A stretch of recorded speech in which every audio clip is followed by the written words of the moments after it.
All right, so we are now beginning Revelation chapter 17 as promised with verse 1.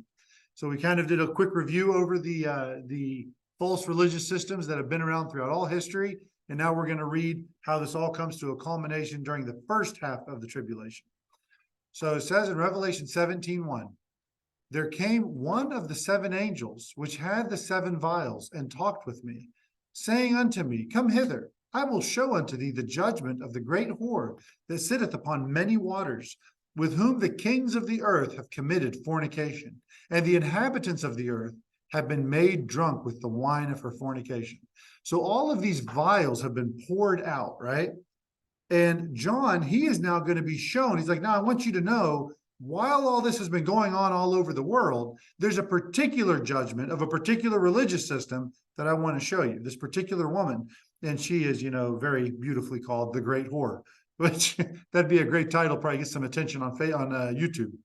So the devil has always loved to counterfeit what God does because God does it right? We know that God, as we talked before, is a Trinity. He is the Father, He is the Son, He is the Holy Spirit. And the devil tries to duplicate this with his triad, being the dragon himself, the beast, the political leader, the Antichrist, as we call him, and of course, the false prophet. And there is a city that we know that God has aligned himself with, the city of Jerusalem.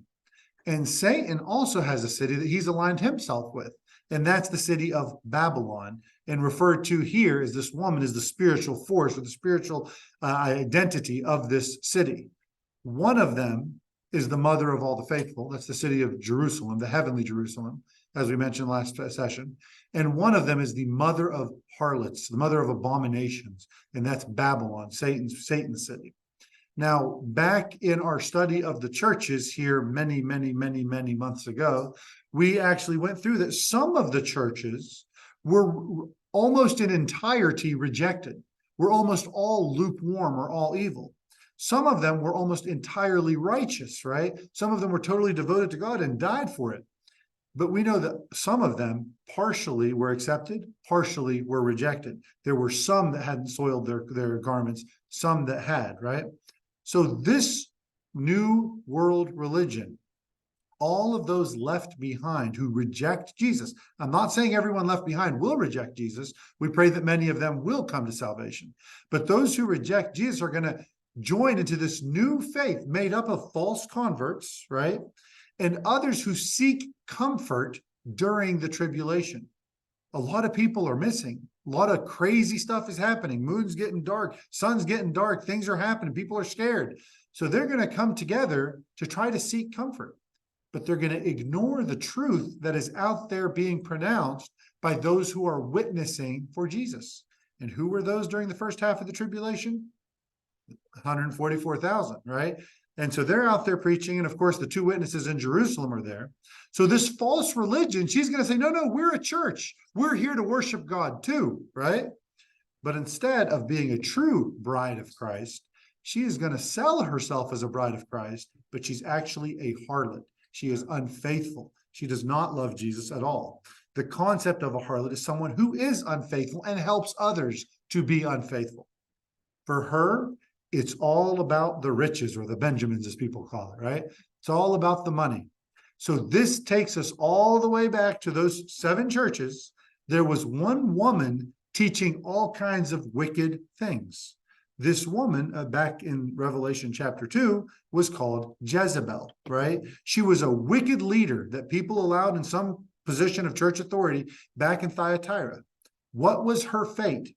Well, in Revelation 2:20 down through 23, it says, notwithstanding, I have a few things against thee, because you suffer or you allow that woman Jezebel, who calls herself a prophetess, to teach and to seduce my servants to commit fornication and to eat things sacrificed unto idols.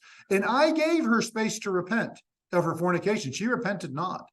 Behold, look what happens to her.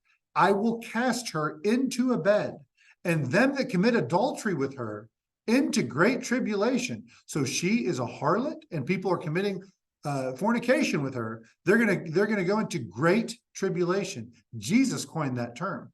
as the time of the Great Tribulation, where there is going to be devastation like never seen before, except they repent of their deeds.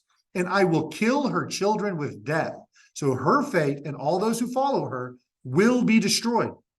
And all the churches shall know that I am he which searcheth the reins and hearts, and I will give end to every one of you according to your works. So this woman, Jezebel, and any of her followers will enter great tribulation and ultimately will be killed with death to show that God sees the hearts, not just the words. He sees what's inside, right?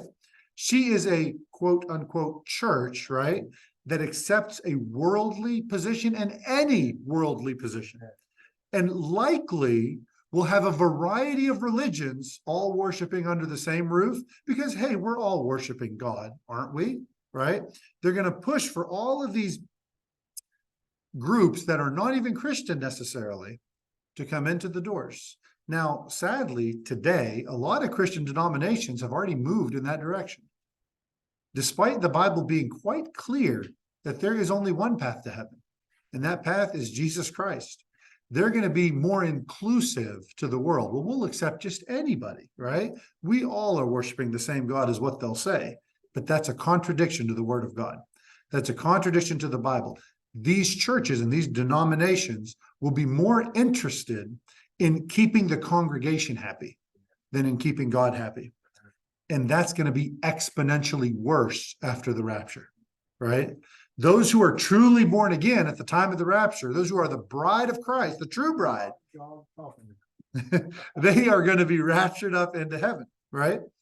And of course, all the rest who convert after this, they're going to be prime target number one. Why will you not come worship with us? What do you have to hide? Are you one of the terrorists? Are you the reason for all the missing people? You got to bring you in for questioning. And ultimately, a lot of them will get killed or beheaded. So a lot of the true believers that get saved after the rapture will go into hiding. But those who openly worship in this group are going to be accepted by the world and by the Antichrist, right?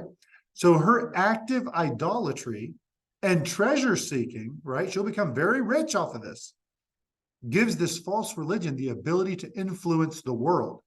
Because the fact is, whenever everyone's terrified, they typically try to go to places of worship, places of faith. And the religious leaders get a lot of power. And the political leaders are going to want to borrow that power. Look, if you don't believe me, look at any election cycle in America. The churches people campaign at. They want the church leaders to kind of endorse this guy or endorse that guy because the congregation tends to trust what their religious leaders tell them. So she's going to get enormous power, this false church, right? Because the entire world wants her acceptance, at least at first. All the kings of the world will see that she holds these terrified people's hearts, and they'll want to make sure that she remains happy. So they'll provide her whatever resources she needs, right? Now, John is going to be shown what this fate, the fate of this woman, this great harlot, this great whore, what it's going to be during this tribulation. So in verse 3, it says, so he carried me away in the spirit into the wilderness, and I saw a woman sit upon a scarlet-colored beast, full of names of blasphemy, having 7 heads and 10 horns. So now we see this woman is definitely a religious system. She rides on the beast, and through his power, she focuses on blaspheming God, begins to teach false doctrines, right? There's no question who the beast is because we've already met the beast, right? In Revelation chapter 13, verse 1, we read about, says, I stood upon the sand of the sea and I saw a beast rise up out of the sea, having 7 heads and 10 horns, and upon his horns 10 crowns, and upon his heads the name of blasphemy. Same guy here. Daniel chapter 7, verse 7 says, and I saw in the night visions, and behold, a 4th beast, dreadful and terrible and strong exceedingly. And it had great iron teeth, and it devoured and brake in pieces and stamped the residue with the feet of it. And it was diverse from all the beasts that were before it, and it had 10 horns. Daniel saw it, and John's already seen this beast. So this woman rides with the authority, the endorsement of the Antichrist, right? She is given, yes, we support her, and she supports us, right? So then we get to verse 4 and 5. says, and the woman was arrayed in purple and scarlet color, and decked with gold and precious stones and pearls, having a golden cup in her hand, full of abominations and filthiness of her fornication. And upon her forehead was written, Mystery, Babylon the Great, the mother of harlots and abominations of the earth. So now we have this woman. She's a great harlot, right? She's a great prostitute, great whore, and she claims to belong to God. She claims that she's worshiping God, but instead she's riding the Antichrist. She appears to be royalty, right? She's dressed with royal purple and scarlet, the clothing of kings and queens. But underneath all of her beautiful decorations, the truth can be seen by looking at her head, looking in her mind. What is she going after? Her main goal is to twist the faith of God, the faith in Jesus Christ, into the worship of idols, blasphemy, right? To draw everyone into doing the things that God despises. And those things in the Bible are called abominations, right? Total warping. She carries a golden cup full of abominations. And where is she found? In a desert place, right? Far away from the living waters, nowhere near the living waters of Jesus Christ. Her teachings are not going to be so different than some of the teachings we hear about today in Christian churches, okay? But she's going to have nothing to do with Christ, although she tries to pretend that she does. When you compare her to the woman of Revelation 12, right, you're going to see that the woman of Revelation 12 is quite different. She's the one that gives birth to the Messiah. Both of the women are described as beautiful, depending on the perspective that you're looking at them from, right? The virgin of chapter 12, she's clothed with the sun. She's clothed with light. These are gifts given by what? God, right? The harlot is dressed in purple and scarlet, decked with gold and precious stones and pearls, which come from what? Man's riches, right? Man's praises. Gold in heaven, it's used to line the streets, right? But this woman on earth, what is it now? Oh man, I'd love to have a bar of gold, wouldn't I? So the first woman, again, from Revelation 12, she's dressed with heavenly clothing. The second is dressed with earthly clothing. The first woman has the moon under her feet, so that darkness means nothing to her. There is no darkness for her, right? Has no strength. The second rules over the kings of the earth on a planet where the sun's already been weakened by a third, living under the cover of darkness. The first one loses her son for a while and has to flee to the wilderness, where guess who protects her? The earth and God, right? Protects her.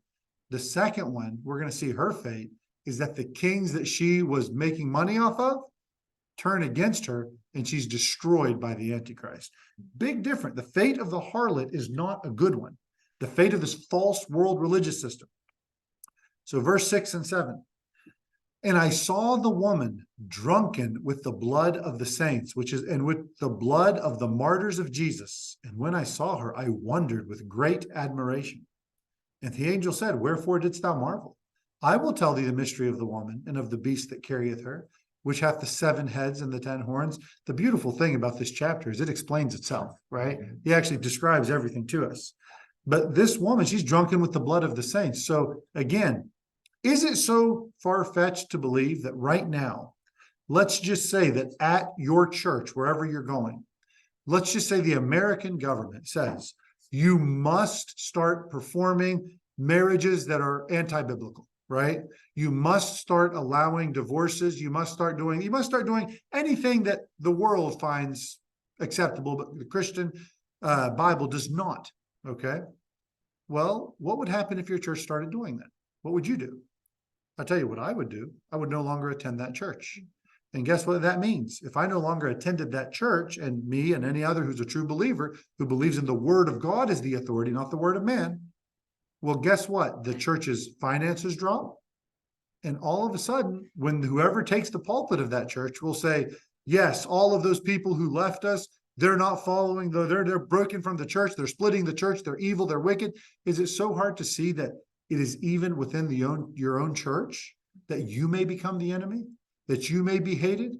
What if it went one step further? The government said anyone who doesn't submit to this Antichrist and doesn't submit to this new worship will be branded a terrorist and will be brought in for questioning and possible death.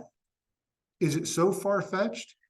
If you can remember, long time ago, only 3 years ago, during COVID, if you didn't get your vaccine, oh, you were evil. If you didn't wear the mask, oh, you're a terrible person. You're part of the problem. People would turn people in like that. It will not take much. There is no communities left. There's very little love left. It's not that far-fetched. We're not that far from it.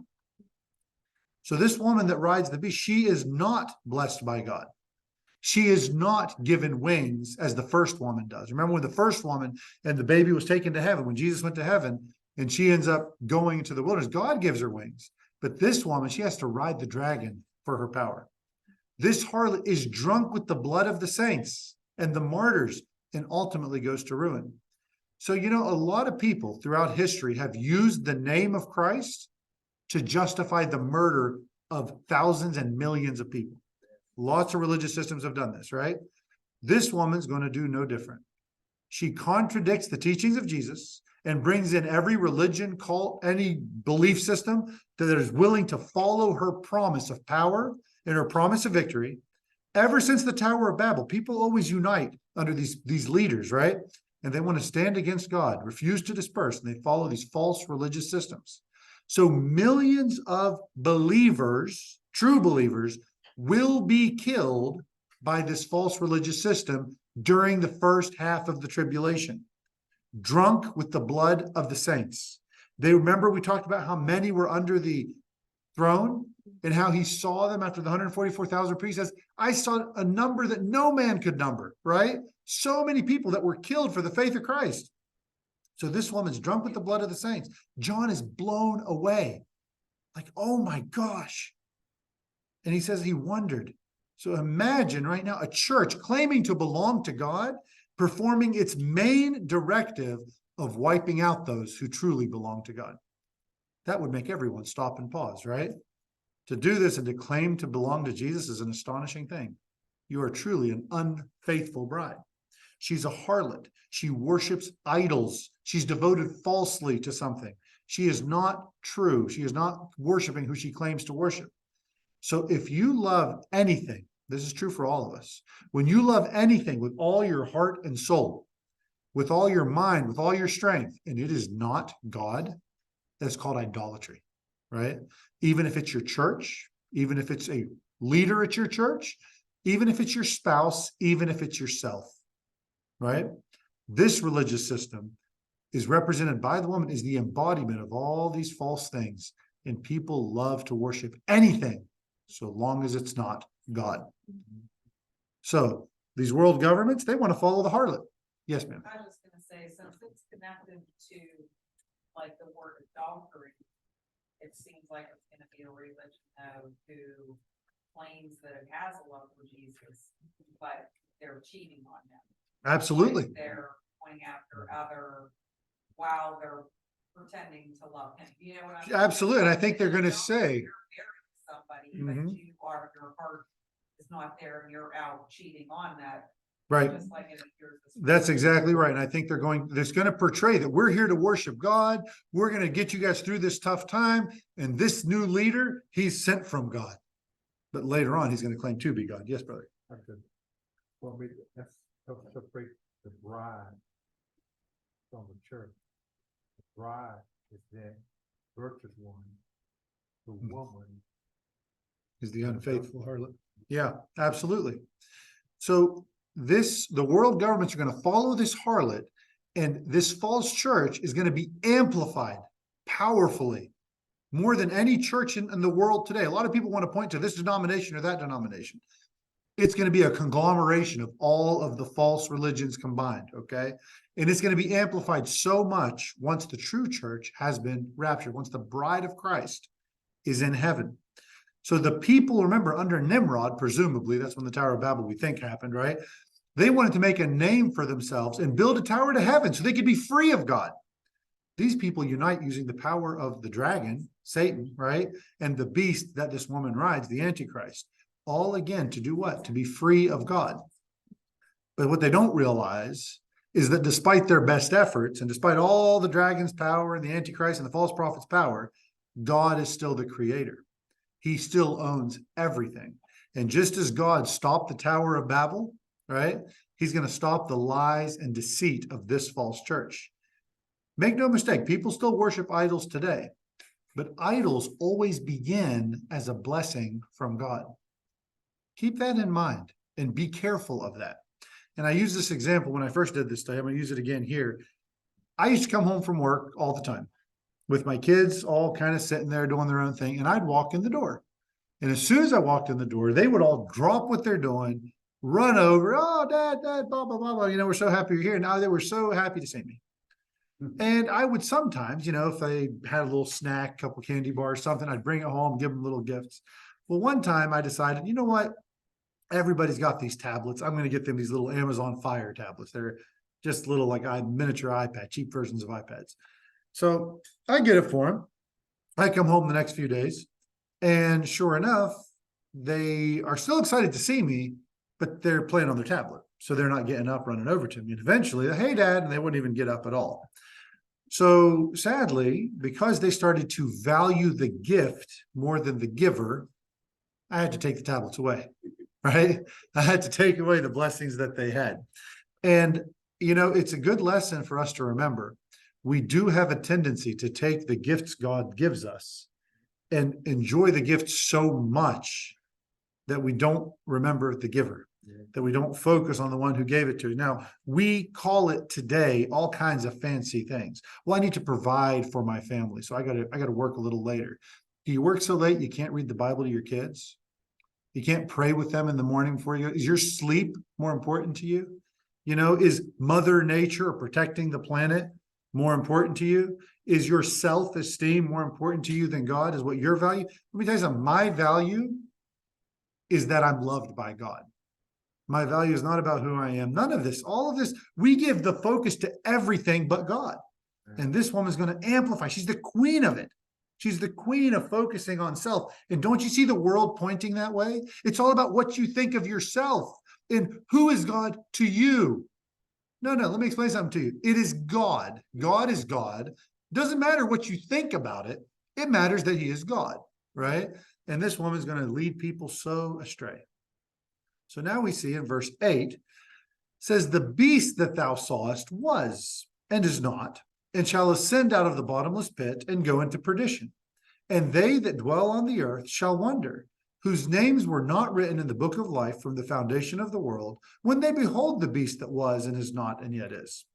Now, just keep in mind, and it's a little confusing, but keep in mind, John has already seen the events of the whole tribulation, first half and second half, regular tribulation, great tribulation, right? He's seen judgment poured out on the Antichrist, but then he goes back and sees it from a different view. Then he goes back and sees now the religious system. He's going to go back into the political system, right? So all of these things, he's seeing it over and over. So he saw already what's happened to this world, but now he's like, okay, this is the beast that was and is not, and things like that. So that gets a little confusing, but keep that in mind. So the Antichrist, we remember from our previous studies, that he came to power, he received a deadly wound, it looked like he was going to die. He also came back out of that, right? And he is here to deceive the world. And because of his resurrection, quote unquote, from his deadly wound, he actually uses that as evidence that people should trust him, right? Again, he is the one that ultimately will go into perdition. And perdition literally means that he's going to go to eternal suffering in hell. So he's the beast who is, who was, and is not, yet is, okay? A little bit confusing language there, but are you following me? We're kind of seeing the whole story here. So this is the same idea, not only for the Antichrist personally, but also for the actual kingdom of the Antichrist. We remember back from Nebuchadnezzar's dream. Remember, Nebuchadnezzar has a dream he didn't tell anyone.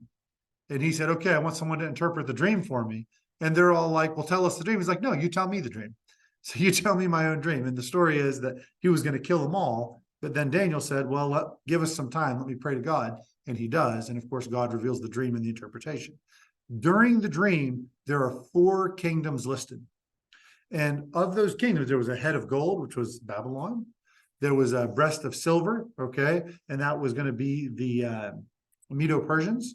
And then there was the bronze leg, or the bronze hips and legs, which was going to be the Greece. And then finally the legs of iron and the toes of iron and clay, which was going to be Rome. Okay.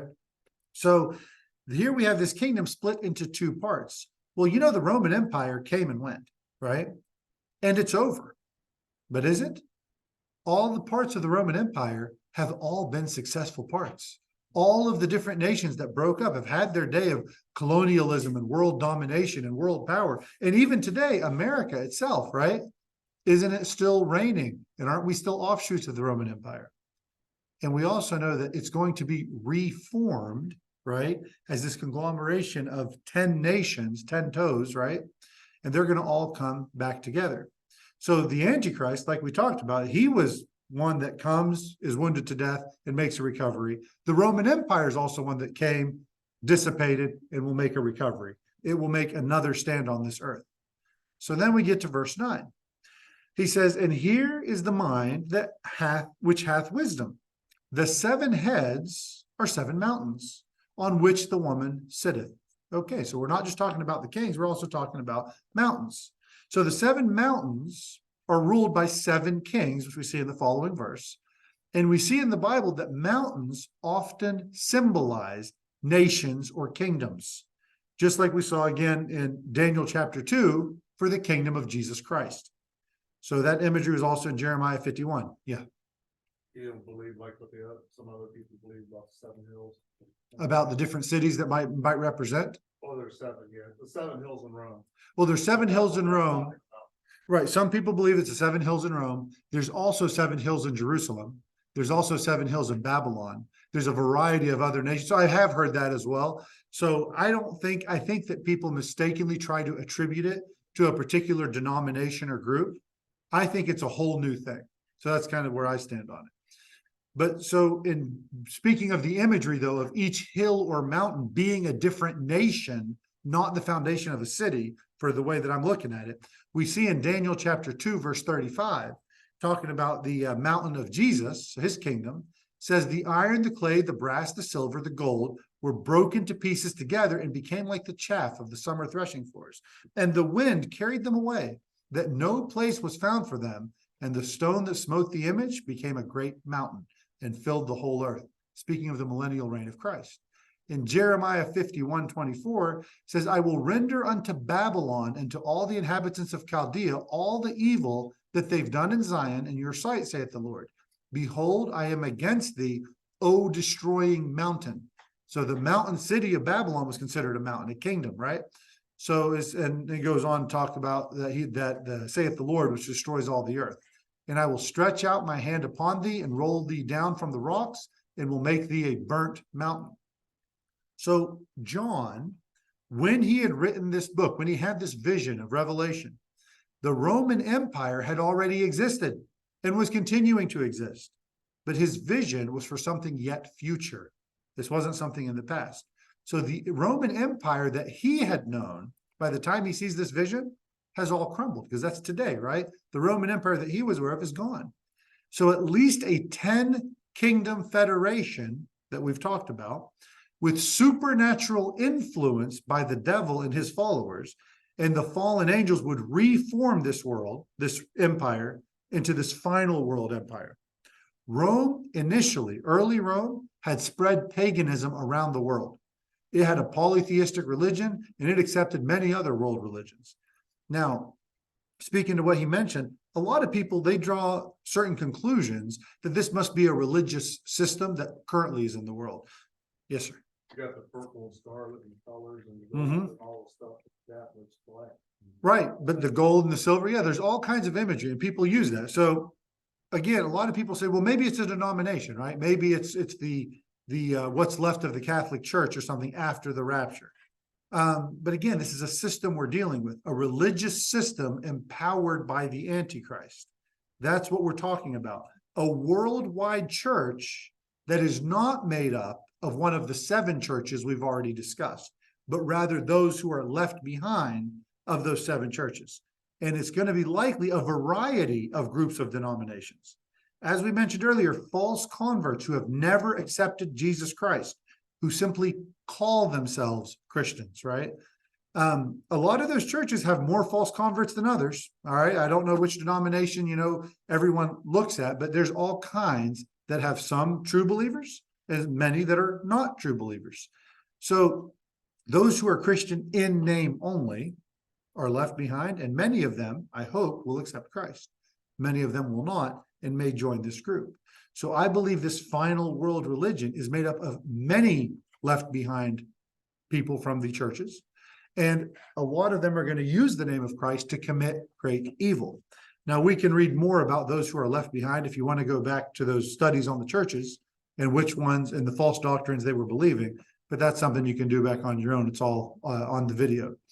So once all the true believers are out of the way from every denomination, that includes Roman Catholic, that includes Baptist, that includes home church, that includes anything you want, right? Any of it, you could list them all. But the point is, once the true believers, those who have accepted Jesus Christ for salvation, are gone, those left behind who don't accept Christ at that point will likely join together with this false world religion. And of course, they benefit from the favor of the Antichrist.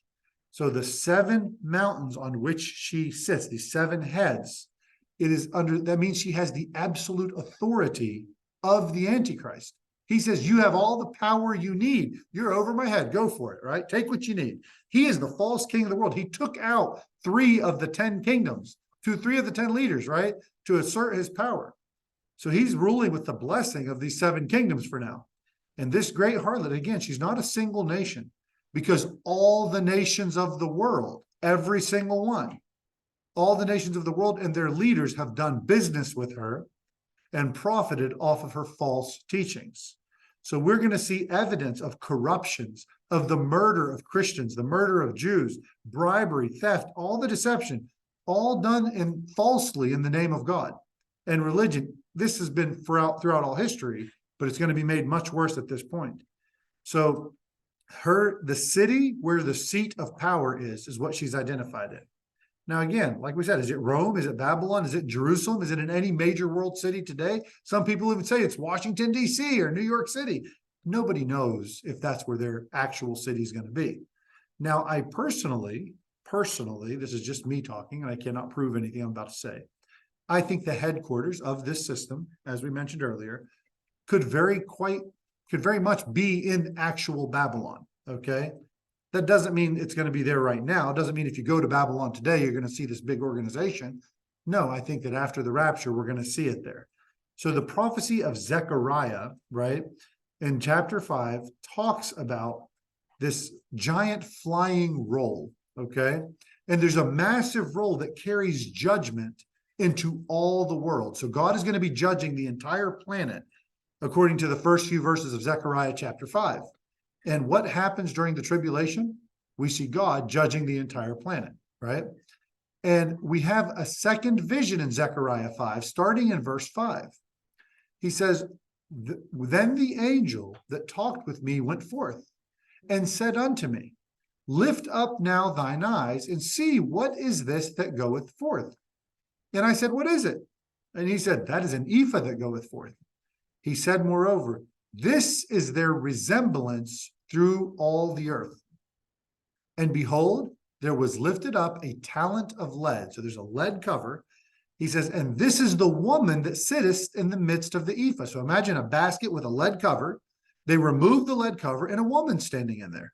And he said, this is wickedness right there. That's after he's talking about judging the whole earth. He said, that's wickedness, this woman right here. And he cast it into the midst of the ephah, and he cast the weight of lead upon the mouth thereof. Then I lifted up mine eyes and looked, and behold, there came out 2 women. And the wind was in their wings, for they had wings like the wings of a stork. And they lifted up the ephah between the earth and the heaven. And then I said to the angel that looked at me, whither do they bear the ephah? Where are they taking this wickedness that you just called this woman that's called wickedness? Where are they taking her? And he said unto me, to build it a house in the land of Shinar, and it shall be established and set there upon her own base. So to build her a house in Shinar, that's Babylon, right? That's the county, you consider it, of Babylon. So Zechariah saw a prophecy that there was a basket that contained a woman, and the woman represented wickedness. And this all happened while the entire world is being judged. John sees this woman who is also symbolizing wickedness and adultery, this great harlot, and she is the mother of abominations. Verse 6 of Zechariah tells us that this woman, her wickedness is throughout the entire world, not just Israel, right? So in Zechariah verse 6, he says, this is the ephah that goeth first. This is their resemblance through all the earth. So this is a worldwide system we're reading about in Zechariah, not just Israel. She's sealed in a basket and carried away, but not by angels. She's carried away by women, by two women with stork wings. Storks are very peculiar for a Jewish vision. Storks are unclean animals. These are unclean animals carrying this wicked woman around.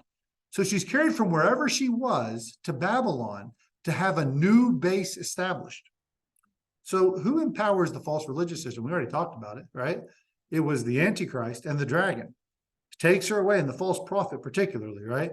So they take her away, and again, if this is the same view here, they're taken along with this power of Satan and sets up this new religious system that goes back where the roots of all false religious systems come from Babylon, where she gains a lot of power in short years, right? Within 3.5 years, gains tremendous power.